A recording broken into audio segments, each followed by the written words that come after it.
తిట్టవద్దని కోరుతూ మరి ఈ కార్యక్రమానికి విచ్చేసిన మా అక్క చెల్లెలకి అన్నదమ్ములకు పత్రికా మిత్రులకు మరి పెళ్లిళ్ళు ఎన్నున్నా ఆ పెళ్లిళ్ళు పక్కన పెడదాం, రేవంత్ రెడ్డి పెళ్లి చేద్దామని వచ్చిన మీ అందరికీ పేరు పేరున హృదయపూర్వకంగా నమస్కారాలు. చేస్తారా మరి రేవంత్ రెడ్డి పెళ్లి? వాళ్ళ భార్య ఒప్పుకోదేమో కానీ మీ అందరికీ తెలుసు, ఇవాళ చేవెళ్ళ నియోజకవర్గంలో మీరు గెలిపించిన ఎమ్మెల్యే గారు మనల్ని వదిలిపెట్టిపోయినాడు, మీరు గెలిపించిన ఎంపీ గారు ఆయన కూడా వెళ్ళిపోయినాడు. కానీ ఇలా గర్వంగా ఎందుకు అనిపిస్తుందంటే ప్రభుత్వం లేదు, మాకేమీ పవర్ లేదు. కానీ గర్వంగా ఎక్కడ అనిపిస్తుందంటే ఎమ్మెల్యే గారు పోయినా, ఎంపీ గారు పోయినా, అధికారం పోయినా ఇంతమంది సోదరులు ఇవాళ ఇక్కడికి వచ్చి ఒక పెద్ద మీరు చేస్తున్న ప్రకటన, ఇది మామూలు ప్రకటన కాదు, ఇది కాంగ్రెస్ పార్టీ బీజేపీ పార్టీ గుండెల్లో రైలు ఉరికించే గొప్ప దృశ్యం ఇక్కడ కనబడతా ఉన్నది. మీ అందరితో నా ప్రార్థనల్లో ఒక్కటే, మీ అందరికీ తెలుసు 2.5 సంవత్సరాలు అయింది మనకు అధికారం పోయి, సగం టర్మ్ అయిపోయింది. ఇవాళ రోజులు ఎట్లాంటి రోజులు అంటే మీకు తెలుసు, మన పిల్లలు, మన ఇంట్లో ఉండే పిల్లలు కూడా ఒక సినిమా ట్రైలర్ చూసి చెప్పేస్తున్నారు ఆ సినిమా హిట్ అవుతుందా ఫట్ అవుతుందా అని. మరి అర్జున్ రెడ్డి అని ఆ మధ్యన ఒక సినిమా వచ్చింది, సూపర్ హిట్ సినిమా. దాంతో విజయ్ దేవరకొండ అంటే ఆయన పెద్ద హీరో అయిపోయాడు. మరి ఇప్పుడు రేవంత్ రెడ్డి అని ఇంకో సినిమా వచ్చింది, ఫస్ట్ హాఫ్ అయిపోయింది, ఇంటర్వెల్ కూడా అయిపోయింది. ఎట్లుంది సినిమా? ఇది నాకంటే బాగా చేవెళ్ళోళ్ళకే తెలుసు ఆ సినిమా ఎట్లుందో. ఎలక్షన్ ముందేమో నేను గుంపు మేస్త్రిని, అసలు రియల్ ఎస్టేట్ అంటేనే రేవంత్ రెడ్డి, రేవంత్ రెడ్డి అంటేనే రియల్ ఎస్టేటు అని పోజులు కొట్టిండు. ఇలా ఏం చేసిండు మరి? రియల్ ఎస్టేట్ని బొందబెట్టిండు, మొత్తానికి 100 ఫీట్ల అడుగులో పాతి పెట్టే పని చేసిపోయిండు.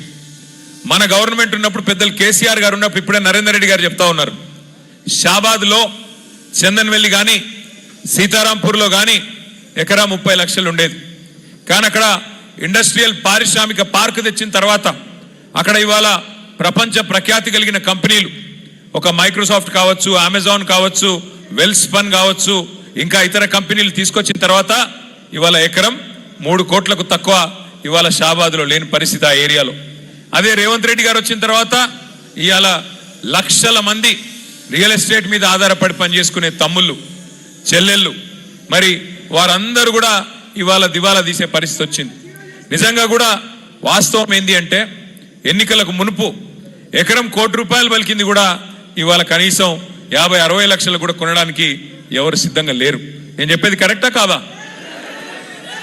దారుణమైన పరిస్థితి ఉన్నది. ఎందుకు ఈ పరిస్థితి మనం ఆలోచన చేసుకోవాల్సిన అవసరం ఉంది. ఎందుకంటే మన రేవంత్ రెడ్డి గారు చెప్పినారు, ఇప్పుడు ఎవరైనా తలుచుకుంటే దేవుణ్ణి తలుచుకుంటారు.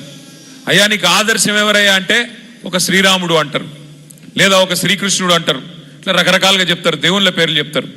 కానీ రేవంత్ రెడ్డి గారికి ఆదర్శం ఎవరయ్యా అంటే ఒక రావణాసురుడు, ఒక నరకాసురుడు, వాళ్ళను మించిన హిట్లర్ అని ఒకడు ఉండే నియంత. ఇట్లనే రేవంత్ రెడ్డి లెక్క ఆయన కూడా నీలిగేటోడు బాగా. ఎందుకు? నాకు పవర్ ఉన్నది, నా చేతుల్లోనే మొత్తం ఉన్నది, కాబట్టి నేను ఏదంటే అది చేస్తా అని చెప్పి లక్షల మందిని చంపేసిండు హిట్లర్. అట్లాంటి హిట్లరు రేవంత్ రెడ్డి గారికి ఆదర్శం అంట.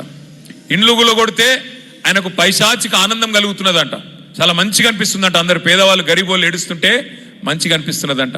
నేను మిమ్మల్ని ప్రార్థించేది ఒకటే, సరే జరిగింది అయిపోయింది ఓకే, కానీ చేవెళ్ళలో మీరు కాంగ్రెస్ పార్టీని నమ్మలేదు.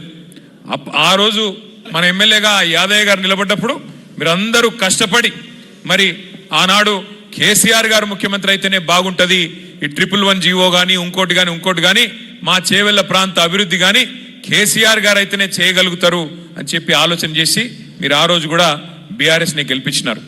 సరే ఈరోజు మీరు చూస్తే కాకపోతే దురదృష్టం వేరే కాడ పక్కన పరిగిలో కానీ, అవతల వికారాబాద్లో కానీ, తాండూరులో కానీ, కొడంగల్లో కానీ మొత్తం కాంగ్రెస్ గెలిచింది.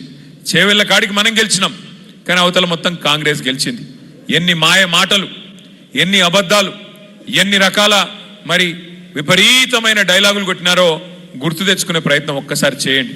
మీకు కావాలంటే చూపెడతా నేను. రైతులకి రేవంత్ రెడ్డి గారు వాళ్ళ పార్టీ నాయకులు ఇచ్చిన మాటలు ఒక్కసారి మీరు ఆ స్క్రీన్ మీద చూస్తే వాళ్ళ నోటెంబడిన ఏంటే మీకే అర్థమవుతుంది. ఒక్కసారి ఆ రైతులకు సంబంధించి రేవంత్ రెడ్డి గారి పార్టీ కాంగ్రెస్ పార్టీ చెప్పిన మాటలు ప్లే చేయమని చెప్పి మా తమ్ములను కోరుతా ఉన్నా. ఎక్కడున్నారు? తీసుకుంటే 10,000 వస్తుంది రైతు బంధు, కాంగ్రెస్ అధికారంలోకి వస్తే 15,000 వస్తుంది. ఎకరానికి 15,000 రూపాయలు సంవత్సరానికి ఇచ్చేటట్టుగా ఒక గ్యారంటీని కూడా మనం ప్రకటించాం.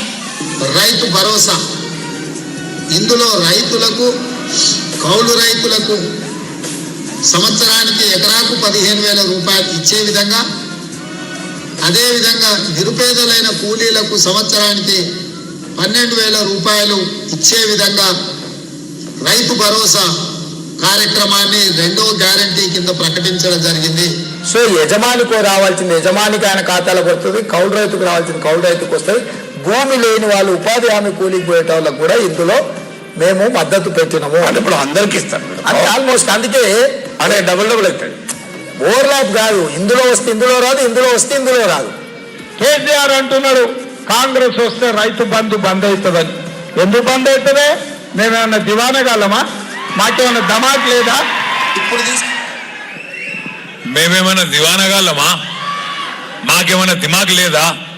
మరి 3 సార్లు రైతు బంధు ఎగ్గొట్టిన ఏమనాలే? ఏమని పిలవాలా?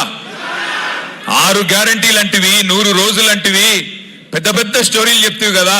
నవంబర్లో తీసుకుంటే 2,000, డిసెంబర్లో తీసుకుంటే 4,000. ఇగో అక్క, తొందరపడి బిడ్డ పెళ్లి చేయకు, కేసీఆర్ లక్షిస్తుండు, నేను రాగానే డిసెంబర్ నుంచి తులం బంగారం ఇస్తా అన్నాడా? 6 నెలలు కాదు, 3 నెలలనే, 100 రోజుల్లోనే మొత్తం చేసేస్తా, ఇట్లున్న దానికి ఇట్లా చేస్తా అని డైలాగులు కొట్టిండు రేవంత్ రెడ్డి గారు. ఇప్పుడు అడిగినాం, ఈ మధ్యకాలంలో ఆదిలాబాద్ పోయిండు ఒకరోజు. పోతే అక్కడ మన లోకల్ ఎమ్మెల్యే గారు ప్రెస్ వాళ్ళు అడిగినారు, అయ్యా రేవంత్ రెడ్డి గారు, మరి 100 రోజుల్ని అన్ని చేస్తా అంటివి కదా, మరి 900 రోజులు అయిపోయాయి కదా, ఏం చేయకపోతివి, ఒకటంటే ఒకటి చేయకపోతే మాటల మనిషి అని తేలిపాయే, ఎట్లా మరి అంటే ఆయన ఏమంటుండే ఎరికైనా కొత్తగా, ఎంత కండలు తిరిగిన పైల్వానైనా 3 నెలల్ని పిల్లలు పుట్టిస్తాడా? అంటే మనకు పెళ్లిళ్ళు కాలేదు, పిల్లలు లేరు, మనకు ఎన్ని నెలల పిల్లలు పుడతారో మనకు తెలియదా? 3 నెలలనే పిల్లలు పుడతారా అని చెప్పి రేవంత్ రెడ్డి గారు హుంకరిస్తున్నాడు. నేను ఒక్కటే అడుగుతున్నా చేవెళ్ళ వేదికగా, అయ్యా రేవంత్ రెడ్డి గారు, 3 నెలల పిల్లలు పుట్టరు మాకు కూడా ఎరికే, మేము అంత తెలివి తక్కువలం కాదు, మాకు కూడా తెలుసు. 3 నెలలు పుట్టారు ఓకే, మరి 30 నెలలు పుట్టకపోతే నిన్నేమనాలే? ఏమనాలే మరి? ఇక నేనేమనా, ఒక్కటి మీకు తెలుసు, నాకు తెలుసు, ఆయన మాటల మనిషి, మూటల మనిషి, అంతే.